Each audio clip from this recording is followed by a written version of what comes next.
হরে কৃষ্ণ। জয় জয় अन्नदा एकादशी।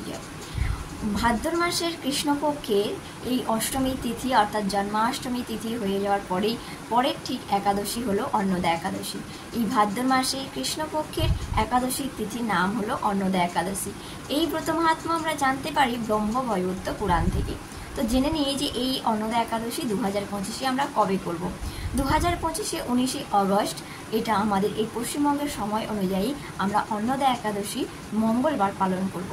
পরের দিনে যে পারণ থাকে, পারণের সঠিক সময় হলো 20 আগস্ট বুধবার সকাল 9:30টার মধ্যে আমরা পালন করে নেব। তো আসুন এই ব্রহ্মবৈবর্ত পুরাণে এই অন্নদা একাদশীর ব্রত মাহাত্ম্যের কথা কি বলা হয়েছে সেটা আমরা একটু শ্রবণ করে নেব। একাদশীর ব্রত মাহাত্ম্যে মহারাজ যুধিষ্ঠির যখন ভগবান শ্রীকৃষ্ণের কাছে জানতে চেয়েছিলেন যে এই ভাদ্র মাসের কৃষ্ণপক্ষের একাদশীর মাহাত্ম্য কি, তখন ভগবান একটা খুব সুন্দরভাবে বর্ণনা করলেন। ভাদ্রের কৃষ্ণপক্ষীয় একাদশীকে বলা হয় অন্নদা। এই তিথি সর্বপাপ বিনাশিনী। যিনি শ্রী হরির অর্চনে এই ব্রত পালন করেন তিনি সর্বপাপ থেকে মুক্ত হন। এমনকি এই ব্রতের নাম শ্রবণেই রাশি রাশি পাপ বিদূরিত হয়। এই ব্রত প্রসঙ্গে তিনি একটা পৌরাণিক কাহিনী তুলে ধরেছেন, সেই কাহিনীটা আমরা শ্রবণ করব। প্রাচীনকালে হরিশ্চন্দ্র নামে এক নিষ্ঠাপরায়ণ সত্যবাদী চক্রবর্তী রাজা ছিলেন। পূর্ব কর্মফল এবং প্রতিজ্ঞা সত্যতা রক্ষা করায় তিনি রাজ্যভ্রষ্ট হয়েছিলেন। এমনকি তার স্ত্রী পুত্র সকলেই তাকে ছেড়ে দিয়েছিল এবং নিজেকে ছেড়ে দিতে বাধ্য হয়েছিল। তখন রাজা কি করলো, এই পুণ্যবান রাজা চণ্ডালের দাসত্ব স্বীকার করলো। এবং তিনি শ্মশানে মৃত ব্যক্তিদের যে বস্ত্র থাকে সেই বস্ত্র পরিধান করে তিনি জীবন কাটাতে লাগলেন।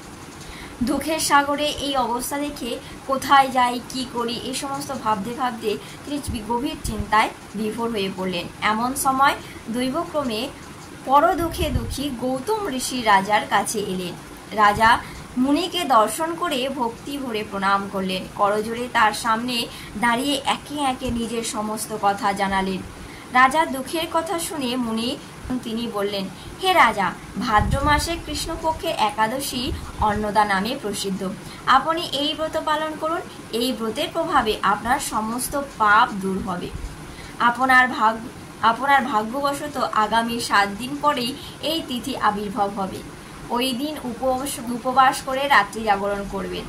এইভাবে ব্রত উদযাপন করার সমস্ত পাপ ক্ষয় হবে।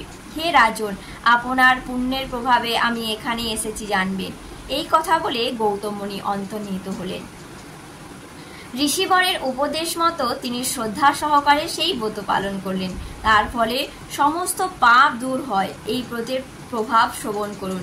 বহু বছরে অর্জিত যে দুঃখ, সেই ভোগের অবসান হয়। ব্রতের প্রভাবে রাজা হরিশ্চন্দ্রের সকল দুঃখ সমাপ্ত হলো। পুনরায় তিনি স্ত্রীকে ফিরে পেলেন এবং তার মৃত পুত্রও জীবিত হলো। আকাশ থেকে দেবগণ ধুন্ধুবি বাদ্য এবং পুষ্প বর্ষণ করতে লাগলো। এই রাজ্য সুখ ভোগ করে অবশেষে আত্মীয় স্বজন ও নগরবাসী সহ স্বর্গে গমন করলেন। যে মানুষ নিষ্ঠা সহকারে এই ব্রত পালন করেন তিনি শ্রী হরির চরণের ভক্তি লাভ করে অবশেষে দিব্য ধামে গমন করেন। এই ব্রত পাঠ করা এবং মাহাত্ম্য শ্রবণ করা যে অশ্বমেধ যজ্ঞ হয়ে থাকে, সেই অশ্বমেধ যজ্ঞের ফল লাভ পাওয়া যাবে। ব্রহ্মবৈবর্ত পুরাণ থেকে আমরা এই অন্নদা একাদশীর ব্রত মাহাত্ম্য শ্রবণ করলাম। তো এটা আমরা একাদশী দিন আগামীকাল, এটা আমরা 19 আগস্ট মঙ্গলবার অবশ্যই ব্রত করব, নিষ্ঠা সহকারে পালন করব, ব্রত মাহাত্ম্য শ্রবণ করব, ভগবানের অধিক নাম জপ করব, পাঠ কীর্তন আনন্দের সঙ্গে এই একাদশীর ব্রত পালন করব। ভগবানকে ভালোবাসার জন্য, ভগবানের কৃপার আমরা যেন আরও অনেক সেবা করতে পারি, সেই জন্য আমরা ভগবানের এই ব্রত পালন করব। তো নিষ্ঠা সহকারে যদি আমরা ব্রত পালন করি অবশ্যই সেই সমস্ত ব্রতের ফলে ভগবান সন্তুষ্ট হয়ে আমাদেরকে কৃপা করে সেবা দেবেন। রাধে রাধে। নিতাই গৌর প্রেমানন্দে। হরি বল।